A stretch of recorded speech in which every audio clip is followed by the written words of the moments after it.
Nah, menurut gua ini sangat masuk akal teman-teman. Inter ingin membawa Pio Esposito dan Castro ke Piala Dunia antar klub karena di akhir musim nanti kita juga akan kehilangan dua striker sekaligus. Kontraknya akan habis ya, Arnautovic dan Korea. Itu artinya Pio Esposito dan Castro diproyeksikan untuk menggantikan Arnautovic dan Korea setidaknya sementara di Piala Dunia antar klub.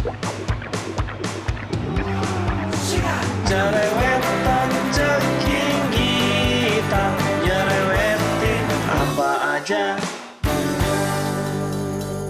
Teman-teman yang sedang kalian saksikan saat ini adalah Cerewetin Inter. Apa kabar teman-teman semua? Semoga dalam keadaan sehat, selamat berakhir pekan. Hari ini gue mau cerewetin beberapa berita menarik dari tim kesayangan kita. Sekaligus nanti akan ada pengundian ya, tebak skor Inter lawan Monaco dan juga Inter melawan Fiorentina.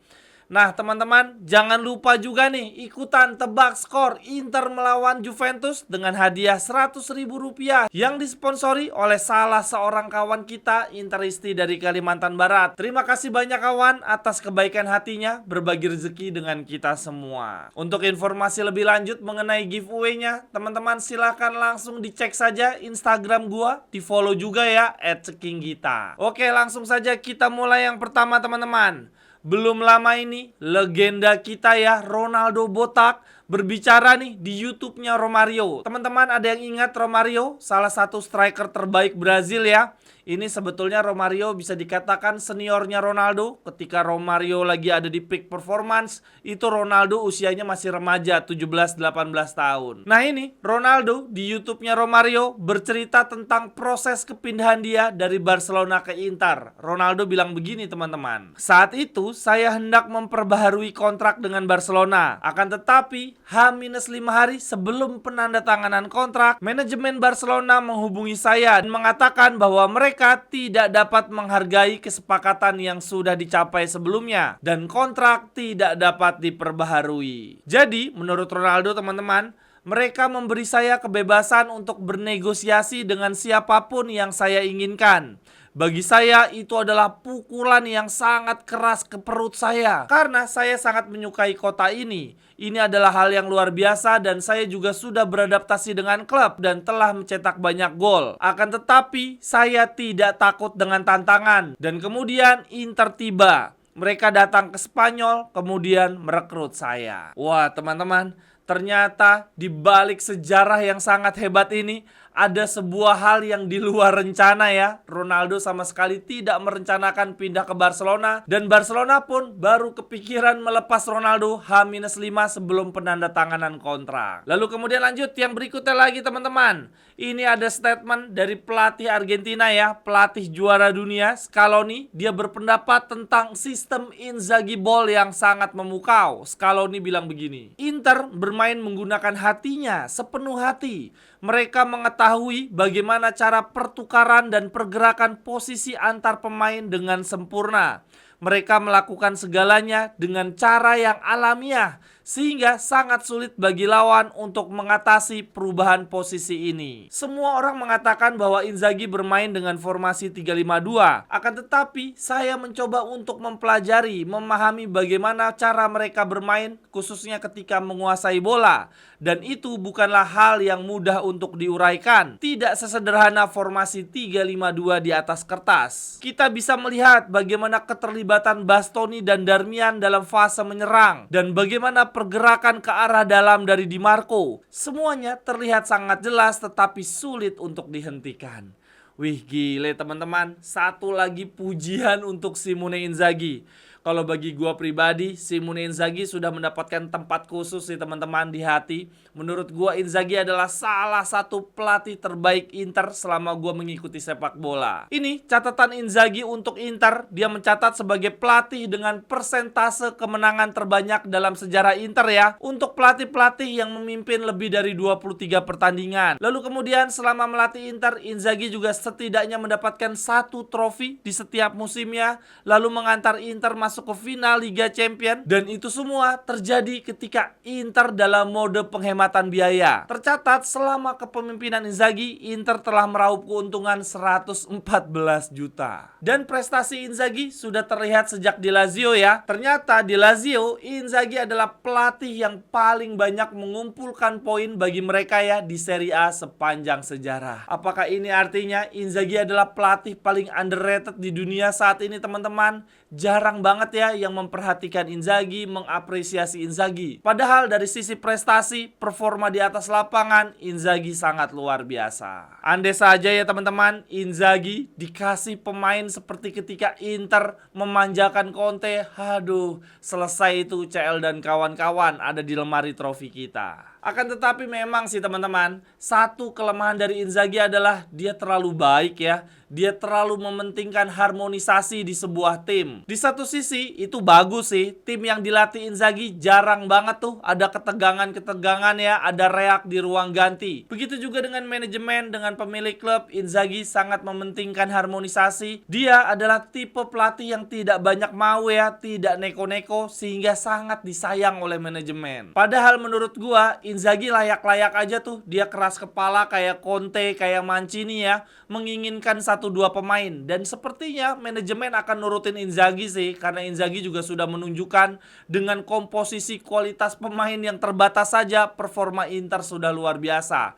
Tetapi Inzaghi lebih memilih untuk nurut-nurut aja. Begitu juga dengan para pemain ya teman-teman. Inzaghi sangat mementingkan harmonisasi. Belum lama ini terkait winter mercato, Inzaghi menegaskan ya bahwa dia tidak akan membuang satu anak buah pun di winter mercato. Inzaghi lebih memilih untuk mempertahankan skuad yang ada. Alhasil teman-teman, dua pemain kita yang sebetulnya sangat ingin dibuang ya sejak awal musim ini, Arnautovic dan Correa, ya tentu saja mereka pasti merasa di atas angin ya. Mereka jadi merasa di backup ya oleh Inzaghi. Jadi ketika manajemen klub ingin menjual Arnautovic dan Correa, mereka nggak ada yang mau tuh untuk dilepas karena mereka merasa dibutuhkan oleh Inzaghi. Padahal di winter mercato lalu, ini dari beberapa media mengatakan, andai saja Arnautovic dan Correa berhasil dilepas, mereka mau meninggalkan Inter, maka Inter mungkin saja mendapatkan salah satu antara Asensio dan João Félix. Bahkan ini ada pengakuan ya teman-teman dari Asensio bahwa dia sudah menunggu winter mercato sampai menit-menit terakhir, menunggu pergerakan dari Inter. Tetapi sayangnya Inter gagal melepas salah satu antara Arnautovic dan Correa.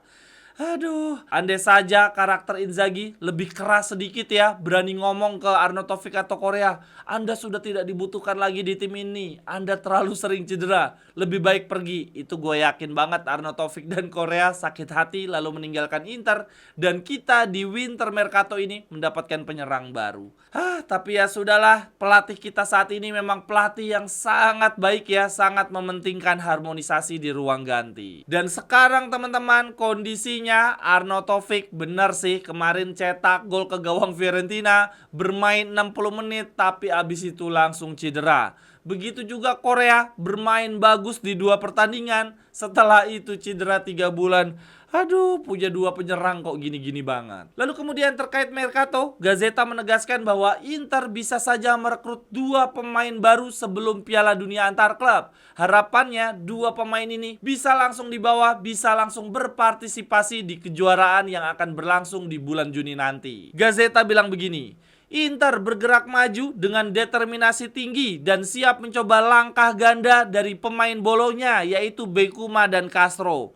Becuma bisa menjadi pewaris dari De Vrij dan Acerbi, yang salah satunya mungkin tidak akan diperpanjang, tidak akan berpartisipasi di Piala Dunia antar klub. Becuma saat ini telah bermain di Liga Champions dan semakin berkembang. Dia adalah pemimpin di lini pertahanan dan juga tangguh di duel udara. Dia bisa menjadi pilihan yang tepat di lini pertahanan Inter karena situasi incaran Inter lainnya, Jonathan Tah semakin dekat dengan Barcelona. Lalu kemudian Gazzetta juga mengatakan untuk lini serang penampilan Castro semakin berkembang dan Inter ingin membawa kedua pemain tersebut ke Piala Dunia antar klub. Banyak yang melihat ada karakteristik Lautaro Martinez dalam diri Castro saat ini. Nah, ngomong-ngomong soal Piala Dunia antar klub, Inter juga kemungkinan akan membawa Pio Esposito, pemain Primavera kita yang saat ini sedang bermain di Serie B, akan dibawa ke Piala Dunia antar klub juga teman-teman. FC Internews memberitakan begini, meskipun ada minat dari beberapa klub Serie A, Inter tetap ingin membawa Francesco Pio Esposito ke Piala Dunia antar klub FIFA 2025 pada bulan Juni nanti. Kemudian akan membawanya juga ke pelatihan pramusim, lalu kemudian mengevaluasi lebih lanjut. Inter sampai saat ini belum memutuskan apakah Pio Esposito akan bertahan di skuad utama musim depan atau dipinjamkan ke klub Serie A lainnya. Nah, menurut gua ini sangat masuk akal teman-teman. Inter ingin membawa Pio Esposito dan Castro ke Piala Dunia antar klub karena di akhir musim nanti kita juga akan kehilangan 2 striker sekaligus. Kontraknya akan habis ya, Arnautovic dan Korea. Itu artinya Pio Esposito dan Castro diproyeksikan untuk menggantikan Arnautovic dan Korea setidaknya sementara di Piala Dunia antar klub. Kemudian yang berikutnya masih terkait Mercato dan lini depan teman-teman, ada rumor mencengangkan nih. Ini beberapa media Inggris mengatakan bahwa Arsenal mengincar duo striker terbaik di dunia. Tula. Ini media di Inggris bilang begini teman-teman. Arsenal mengincar duo striker lini depan Inter untuk penguatan skuad di musim panas mendatang. Lautaro Martinez dan Marcus Thuram termasuk di antara target-target striker yang berada dalam daftar incaran The Gunners untuk jendela transfer mendatang. Lalu kemudian di sini dikatakan kapan Arsenal akan melakukan langkah nyata untuk perekrutan tersebut. Nah, ini kalau dilihat justru yang mengambil langkah nyata justru Inter duluan teman-teman. Langkah nyatanya berupa pembaharuan kontrak untuk Marcus Thuram. Inter berusaha memagari Marcus Thuram setinggi mungkin ya, supaya Marcus Thuram bisa bertahan di Inter, atau setidaknya kalau lepas harganya harus mahal banget. Gazeta bilang begini teman-teman. Inter sudah mulai pembicaraan untuk perpanjangan kontrak dengan Marcus Thuram dengan tujuan untuk menghapus klausul pelepasan sebesar 85 juta.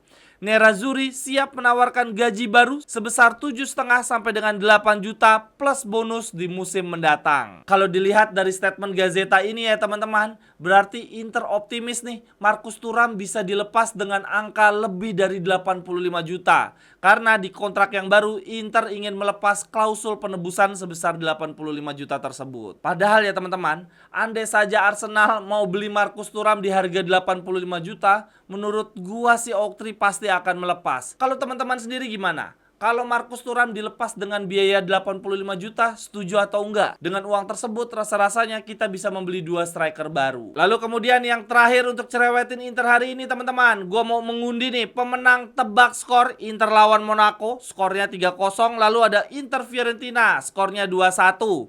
Ini akan gue undi ya, menggunakan Wheels of Name. Ini nama-namanya adalah mereka yang menebak dengan tepat ya, baik di YouTube maupun di Instagram. Oke, yang pertama kita undi dulu untuk pemenang tebak skor Inter melawan Monaco. Langsung gua pencet saja ya. Ini untuk Wheels of Name-nya.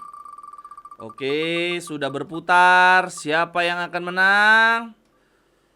Ya, yang menang adalah Yogi Eka Putra 1989. Selamat ya bro. Oke, kemudian yang berikutnya kita undi untuk pemenang tebak skor Inter melawan Fiorentina. Langsung saja kita undi. Siapa yang menang? Sudah berputar Wheels of Name-nya. Yang menang adalah Jasmine garis bawah ID2. Salah. Yang menang ternyata Ako Morian PR. Maaf tadi gue salah lihat. Teman-teman bisa lihat sendiri ya di layar, ini pemenangnya. Selamat bagi para pemenang. Langsung hubungi gue ya untuk gue transfer hadiahnya sebesar Rp100.000 untuk masing-masing pemenang. Sekali lagi, giveaway ini disponsori oleh salah seorang kawan kita yang sangat baik hati, Interisti dari Kalimantan Barat. Oke deh, sekian dulu untuk cerewetin Inter hari ini teman-teman. Terima kasih untuk yang sudah menyaksikan. Silahkan tuliskan cerewetan teman-teman di kolom komentar. Sampai ketemu di cerewetan-cerewetan berikutnya. Bye-bye, thank you.